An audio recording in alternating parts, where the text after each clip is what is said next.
Welcome to Fast Politics, George Conway. How are you? I'm good. I want you to talk about what's happening right now with Donald Trump because it seems as if none of this is legal. Where every day we see courts say none of this is legal. I want you to talk to us about this. I feel like the underlying thing we keep seeing is that none of this is legal. Talk Right. us through. It's not that complicated from a legal standpoint. We elected a criminal and he's president, and consistent with the patterns he showed prior to being president and when he was president previously, he doesn't believe in rules and laws. That's why was a criminal. That's why he was convicted. That's why so they don't he doesn't think they apply to him. That's why he owes E. Jean Carroll $88 million. And here we are. I mean, and this is the difference between Trump 2 and Trump 1, to get a little more serious, but it really is that simplistic, is that there's nobody to say stop. He doesn't have people around him who have enough respect for the law, respect for the Constitution, respect for the country, respect for themselves, really, to basically say, we can't do that, sir, or figure out some way to distract him. Doing like by taking things off his desk. Remember that Right. I the fellow remember. from Goldman Sachs did that. Nobody can do Gary that Cohen. Gary Cohen. because So yes. answer me this. One of the things that in other countries they're shocked by about us is how craven and pathetic and cowardly our billionaires have acted, our just different groups have just caved in a truly pathetic, cowardly way. Are you surprised?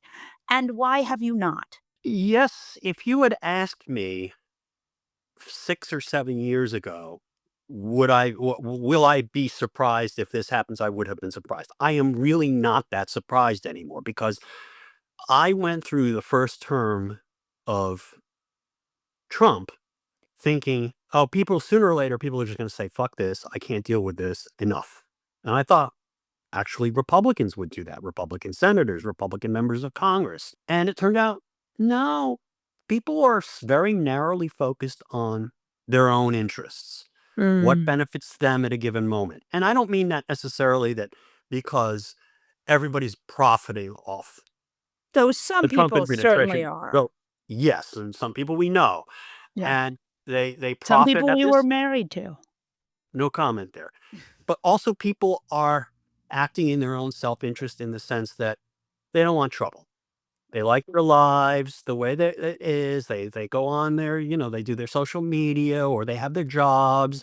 And if it doesn't directly affect them, Right. then there's really no point because we can't do anything about it. And it's really a failure of collective action. It's the prisoner's dilemma problem, but it's also, there's a spectrum. There's a spectrum from pure corruption. There's a spectrum from hatred.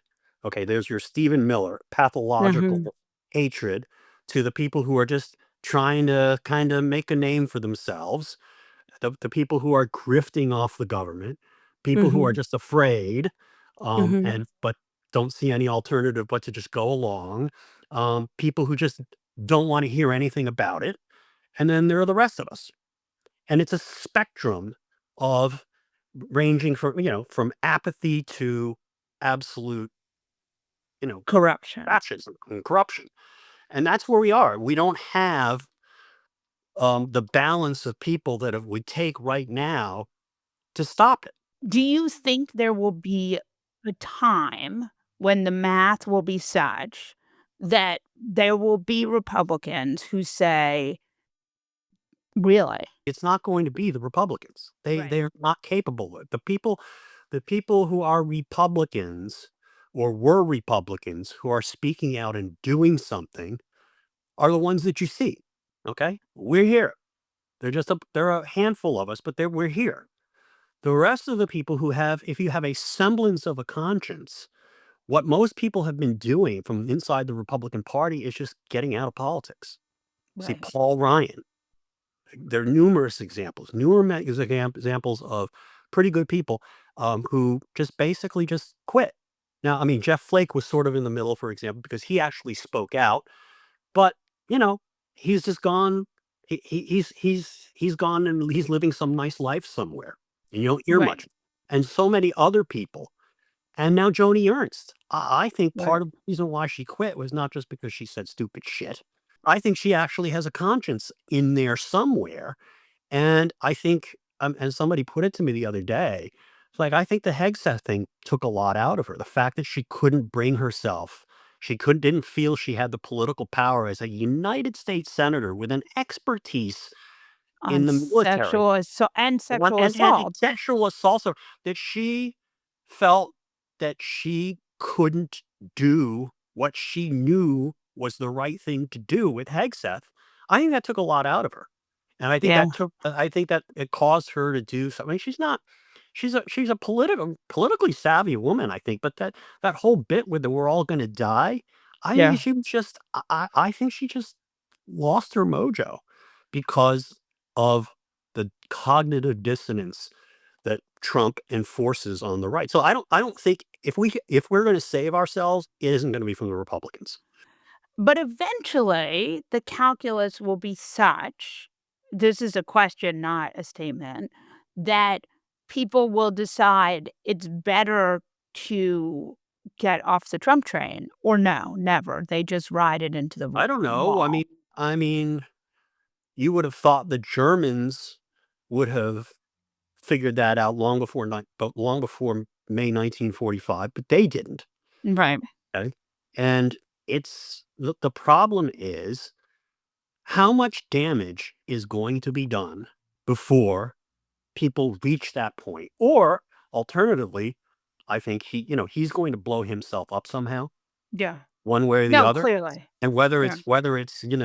whether it's after everything around him has been completely obliterated, It's the or big whether it's question. somewhere before then, we don't know. I mean, it's really a question, my favorite phrase is, and it's not a pretty phrase to describe the issue here is, what's the blast radius going to be when he Right. blows himself up?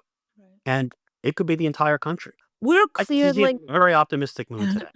we're clearly heading towards a catastrophe. And I don't, like if you look at the way they're stripping the federal government, right? Regulation when it comes to stablecoin, when it comes to banking, when it comes to the Fed, when it comes to health and human services, stripping that section of the government, right? So we're not prepared for a pandemic. We're not prepared for a financial crisis. We're not prepared for this, for that, for a the DOD is Yeah. being run by a weekend television host. As someone who sometimes hosts weekend television, I can tell you we are not equipped.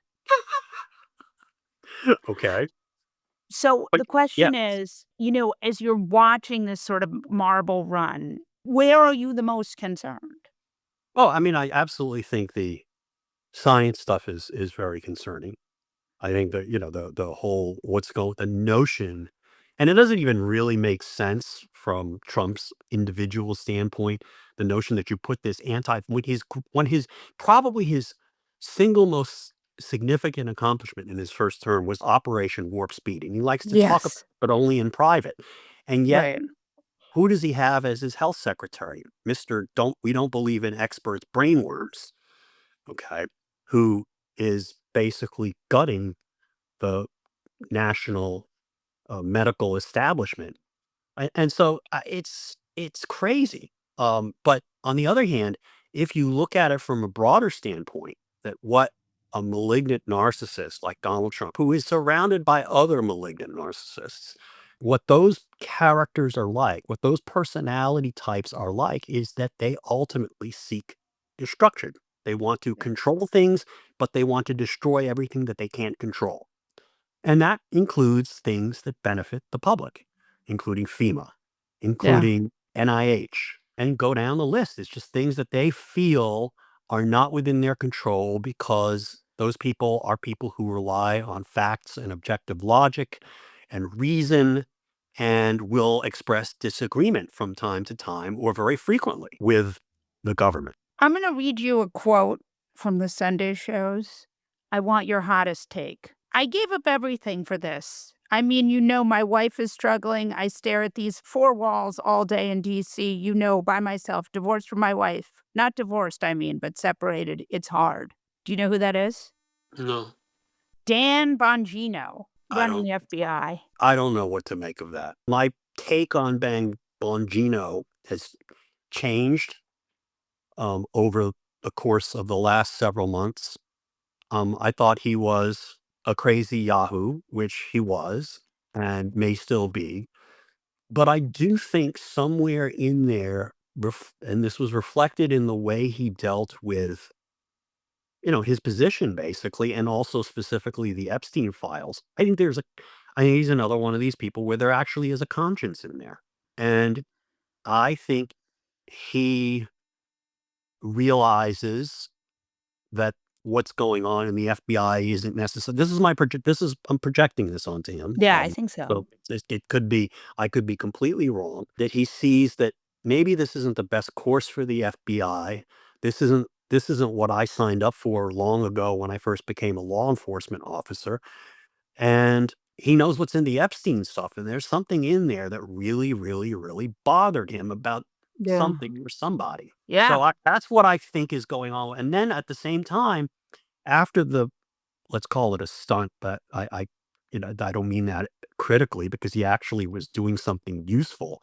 But after what he pulled when he objected to, after what he did when he objected to the non-release of the Epstein files, the fact that he is still there and wasn't fired and removed, and instead they're just putting another person in there right next to him tells you Right. something about what the White House thinks of Bongino. They are afraid of him for some reason. So I don't know if Uh, that counts as a hot take, but that's my take on him. no, Actually, it's it's kind a of it's kind of hot nuanced.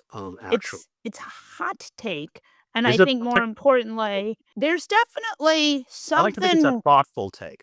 something rotten in the state of Denmark. Yeah, no, I mean, it's a thoughtful thing. It's like I'm not one of these people who decides someone does a bunch of bad things, they're permanently bad, unless it's Donald Trump. Yeah. I mean, Yeah. Donald Trump is beyond redemption. I think that everybody's capable of good things and bad things. Some people, the mix changes over time, and I think Bongino, I think there's something there with him, even though I mean, he said some pretty nasty things about me on social media, and I of him, but I'd like to get the guy drunk and find out what's going on. Um, yes, we love drinking. Let me Oops, ask you it's alright. that's all right. We can invite Hegs out too. Yeah, that's right, we really, um, Party and but that's Janine. but this week there's gonna be a lot more Epstein stuff because, Yes, press conference, we're gonna September 3rd. see yeah, we're gonna see a big press conference, 10 Epstein survivors. There Amazing are stuff. more than 200 survivors. This is No, Thomas Math I think there are over 1,000. yeah, so there are a lot. The point is these guys this guy, Jeffrey Epstein, may have been the biggest sex trafficker, one of the biggest ever. Many people are saying this. Many people are saying, likes women, beautiful women, some of them on the younger side. Oh, yeah, did you hear that the Epstein estate is going to release The the birthday birthday book. card book? Yeah. This is not gonna make Donald Trump happy. What do you think he will do to distract, from this? Bomb Mexico? I mean, what do you see? Look, I mean, I think his instincts will be everything that we previously seen. Right, Do things to distract, although I don't think he necessarily thinks that deeply about it. Like right. I think he just impulsively does things to get attention. That's what he normally does, except for this weekend, for some reason, he's not doing that, interestingly. It's an extension of that tendency to seek attention. It also helps him change the subject. He wants to talk about me, all the great things about me, so he wants to do something that he thinks he should get credit for. I don't think it's I don't know if I'm articulating it that well, Yeah, but you I are. think he's doing it just to distract. I think he just So does it because and I think when he feels pressure, when he feels narcissistic injury, that's when he acts out even more, which is yeah, consistent with the distraction theory, but I think it's a mixed motive, I think. yeah. George Conway, I hope you'll come back. I'll always come back. I may not be on time, but I'll always come back.